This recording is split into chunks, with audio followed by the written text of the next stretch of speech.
कौन सी विद्या काम आती है? आज बहुत डिग्रियां वाले लोग, बहुत ज्यादा पढ़े लिखे लोग अपनी पत्नी और अपने बच्चों में मस्त हैं, खूब पैसा कमा रहे हैं। पैसे की कोई सीमा नहीं कि कितना है, लेकिन क्या मजाल कि उनकी माँ को वो 1 रुपए का दवाई करा दें, क्या मजाल के माँ का थोड़ा सा ख्याल रख लें। बड़े पैसे, बड़ी डिग्रियां, बड़ा नाम, बड़ी इज्जत, पर बूढ़ी माँ, बूढ़े बाप का ख्याल नहीं है। पढ़ाई तो है, शिक्षा किसे कहते हैं? पढ़ाई क्या है? विद्या का मतलब ये थोड़ी है कि आप अपने जन्म देने वाले माँ बाप को भूल जाएं। ये विद्या का मतलब नहीं है। ऐसी डिग्रियों में कोई अर्थ नहीं। ऐसी डिग्रियों से हमें भगवान बचाएं, ऐसी डिग्रियों से जिस डिग्री से अभिमान आता हो। भगवान बचाएं ऐसी शिक्षा से जिस शिक्षा से अभिमान आता हो। हे भगवान, हमें तो ऐसी शिक्षा दो जिस शिक्षा से हम समाज की सेवा कर सकें, समाज के हित की सोच सकें, माँ बाप की सेवा कर सकें। शिक्षा का अर्थ है कि आपकी शिक्षा किसी के काम आए। आपकी डिग्रियां किसी के काम आ रही हैं क्या? आप बहुत बड़े एडवोकेट, वकील, बहुत बड़े आप वकील हैं। क्या आपने इस डिग्री से, इस शिक्षा से किसी एक व्यक्ति को जो सच्चा था, अच्छा था, क्या उसे न्याय दिलाया? या हमेशा पैसे के लिए ही गलत को जिताते गए? ऐसी डिग्रियां जो केवल आपको बेईमानी करके, गलत काम करके, कितने एडवोकेट हमारे देश में हैं जो बलात्कारियों का केस लड़ते हैं। पता है कि बलात्कारी है। वो लड़की कह रही है कि इस आदमी ने मेरे साथ बलात्कार किया, लेकिन आप उसका केस लड़ रहे हैं क्योंकि वो आपको मोटा पैसा दे रहा है। सोचिए कि आपकी बेटी के साथ बलात्कार कोई करता, फिर आप लड़ते उस बलात्कारी का केस। मतलब आपकी बेटी तो बेटी है, पर दूसरी की बेटी है तो वो कोई बात नहीं, हम तुझे छुड़वा देंगे भाई, तो पैसा दे दे बस। आजकल ना पैसा ही सब कुछ हो गया है मेरी माँ, इसलिए लोगों की बुद्धियां भ्रष्ट। शिक्षा का मतलब पैसा था ही नहीं। शिक्षा का मतलब था न्याय। शिक्षा का मतलब था सत्य। मैं पढ़ा लिखा हूं तो पहले के पढ़े लिखे लोग सत्य की राह पर चलते थे, धर्म की राह पर चलते थे। मेरा धर्म है सेवा करना। मैं डॉक्टर हूं तो मैं मरीज को बचाने की कोशिश करूंगा। ये नहीं कि पहले फीस जमा करो, बचे तो बचे, मरे तो मरे, पर हमें इतना चाहिए। पहले ऐसा नहीं था। पहले इंसानियत थी, आज सिर्फ पैसा है। इसलिए आपकी डिग्रियां हैं तो सही, लेकिन वो डिग्रियां केवल आप अपने पेट भरने के लिए खर्च कर रहे हैं। समाज के कितने काम आ रही हैं आप लोगों की डिग्रियां? बताओ, हिसाब दो इसका। यदि आप समाज के काम आ रही हैं आपकी डिग्रियां, तो मैं आपकी शिक्षा को, आपकी पढ़ाई को प्रणाम करता हूं। और यदि आपकी शिक्षाएं समाज के काम नहीं आई, तो बताओ, आप पेट ही भरना था ना, पैसा ही कमाना था, तो पैसा तो वैश्या भी कमा रही है। क्या वैश्या भूखी मर रही है? तुमसे बढ़िया खा पी रही है। पैसा कमाना है, पर धर्म से, अधर्म से नहीं। ये समर्थन कर रहा है इस बात का, है ना?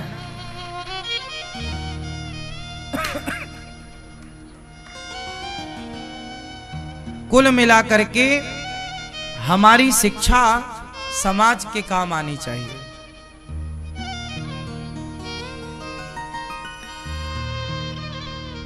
आप कितने पढ़े लिखे हैं, हमें क्या करना?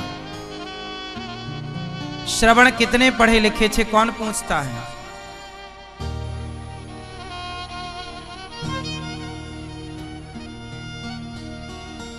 मोदी कितने पढ़े लिखे हैं? कुछ लोगों ने पूछा तो पूछ कर भी क्या पाया। कोई कितना पढ़ा लिखा है इससे मतलब नहीं है साहब। कोई देश का कितना बढ़िया कार्य कर रहा है, कितनी बढ़िया व्यवस्था संवार रहा है, संभाल रहा है, मायने आपका काम रखता है ना। बहुत लोगों ने मोदी जी की डिग्री पूछी, क्या पढ़े हो, जरूरत ही नहीं। पहले थे तो पढ़े लिखे लोग, मनमोहन जैसे पढ़े लिखे लोग थे, लेकिन चुप रहते थे।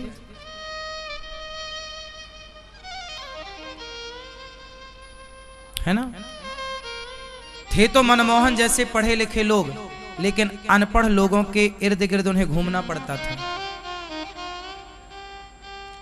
अनपढ़ लोगों की चापलूसी करनी पड़ती थी। मोदी जी यदि कम भी पढ़े लिखे हैं तो वही कम पढ़े लिखे ने राम मंदिर बनवा दिया। पढ़े लिखे तो थे मनमोहन, तुमने काहे नहीं बनवाया। पढ़े लिखे थे तो तुम ही 370 हटवा देते, धारा 370। मोदी कम पढ़े लिखे हैं, 370 तो हटवा दिए। तो फर्क नहीं पड़ता कि आप कितने पढ़े लिखे हैं, आप राष्ट्र के कितने काम आ रहे हैं, ये मायने रखती है आपकी बात। आप बहुत पढ़े लिखे हैं पर आपकी शिक्षा समाज के कितने काम आई। आपके समय आर्थिक स्थिति क्या थी, आज के समय आर्थिक स्थितियां लोगों की क्या है। कुल मिलाकर चंद्रगुप्त कितना पढ़े लिखे थे मायने नहीं रखता। चंद्रगुप्त कितने अच्छे से अपना कार्य करते थे। झांसी की रानी के पास कितनी डिग्रियां थी, आप पूछिए जरा, झांसी की रानी जरा अपनी डिग्री दिखाओ, क्या किया है तुमने, कहां डिग्री, उसकी तलवार उसकी डिग्री थी। महाराणा प्रताप की डिग्री उनकी तलवार, चाणक्य की डिग्री उनका ज्ञान, चाणक्य की डिग्री उनका प्रेजेंट ऑफ, मतलब ये नहीं कि नहीं पुस्तक खोलेंगे फिर बताएंगे। व्यक्ति शिक्षा से डिग्रियों से बड़ा नहीं होता। अडानी अंबानी बिल गेट्स की डिग्रियां क्या हैं, बहुत लोगों को जरूरत ही नहीं है बात को जानने की। बस आपकी कार्यशैली, आपका कार्य, समाज में आप कितने समाज के काम आए। ये दास अनिरुद्ध हम कितना पढ़े हैं आप में से आज तक किसी ने नहीं पूछा, क्योंकि हमारी शिक्षा हमारी डिग्रियों में नहीं, हमारा कार्य ही इस बात की गवाही दे रहा कि हम कितना पढ़े लिखे। जरूरत ही नहीं है हमें ये बताने की कि हम कितना पढ़े हैं। और हम देखिए, हमारे देश में ये डिग्रियों का जो सिस्टम है, हमारे नहीं पूरी दुनिया में है। डिग्रियां पहले डिग्रियां नहीं थी, पहले व्यक्ति का स्वभाव, व्यक्ति का आचरण, ये व्यक्ति का आचरण तय करता था कि आप कितने समझदार हैं और कितने मूर्ख हैं। अब बहुत पढ़े लिखे लोग अपनी पत्नी को तलाक दे के दूसरी घुमा रहे हैं, दूसरी को दे के तीसरी घुमा रहे हैं, तीसरी दे के चौथी घुमा रहे हैं। अब पढ़े लिखे तो बहुत हैं और बोल रहे हैं जी हम पढ़े लिखे हैं। लो, अभी पढ़े लिखे का मतलब ये है कि तुम 17 औरतें घुमाओ तो आग लगे ऐसी पढ़ाई में। फिर तो तुम्हारे बाप दादे वो अनपढ़ ही अच्छे थे जो एक पत्नी के साथ सारी जिंदगी गुजार देते थे, चरित्रवान तो थे कम से कम, तुम्हारी तरह चरित्रहीन तो नहीं थे। तो शिक्षा का मतलब क्या है मेरी मां, चरित्र को बिगाड़ना शिक्षा है या चरित्र को संवारना शिक्षा है? बोलो, चरित्र को बिगाड़ना शिक्षा है या संवारना? जोर से उत्तर दो।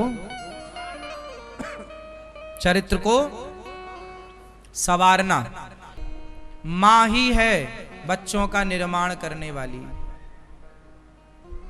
इसलिए भारत की प्रत्येक मां को जिम्मेदार होना चाहिए। आजकल मां जिम्मेदार नहीं है। अब देखो आजकल की लड़कियां, कुछ लड़कियां शराब पी रही हैं, कुछ लड़कियां सिगरेट पी रही हैं, कुछ लड़कियां बॉयफ्रेंड खेल रही हैं, अब सोचो कि जब ये लड़कियां मां बनेंगी तो ये अपने बच्चों को कहां ले जाएंगी, क्या संस्कार देंगी, क्या होगा इनका और इनके आने वाली पीढ़ी का भविष्य। समाज में जब स्त्री बिगड़ती है तो समाज बिगड़ता। आज जितना ये समाज बिगड़ा है, इस समाज के बिगड़ने का कारण है स्त्री का बिगड़ना।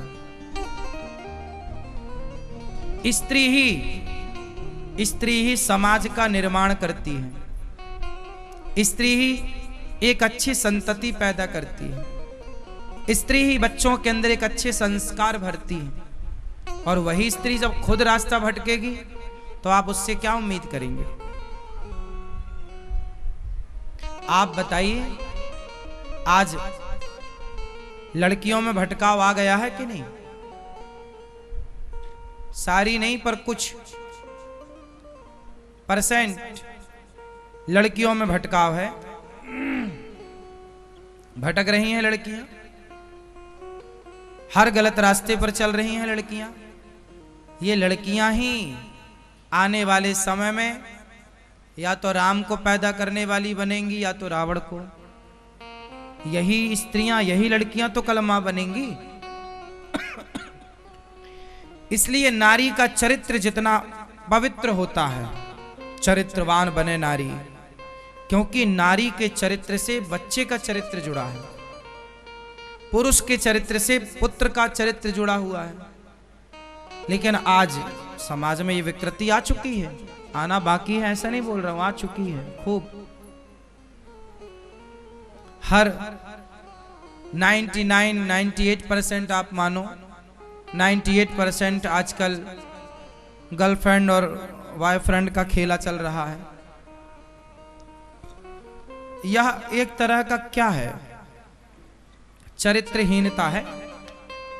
इससे अब आप अच्छी संतानों की उम्मीदें छोड़ दीजिए। अब कहां वो राम जैसे, कृष्ण जैसे और ध्रुव और प्रहलाद और विवेकानंद और झांसी की रानियां, महाराणा प्रताप, शिवाजी जैसी औलादें कहां पैदा हो रही हैं? अब पैदा हो तो रहे हैं बच्चे, पर गीदड़ों की तरह। बस आजकल तो लोग ये कह रहे हैं बस एक बेटा हो जाए, तो पैदा होते ही उससे चश्मा लग जाता है, पैदा होते ही उसके बाल सफेद हो जाते हैं, पैदा होते ही वो अपनी मां को आंखें दिखाने लग जाता है। हाँ, अब ये परिणाम भी तो आपको भोगना पड़ेगा। बच्चा, छोटे छोटे बच्चे अपने मां बाप को आंखें दिखा रहे हैं। कोई आचार विचार पवित्र नहीं, कोई शुद्धि नहीं विचारों की, सब बिगड़ा हुआ। इसलिए आपको चाहिए कि स्त्रियों का, बेटियों का पूरा ध्यान रखा जाए, उनके आचार का, विचार का।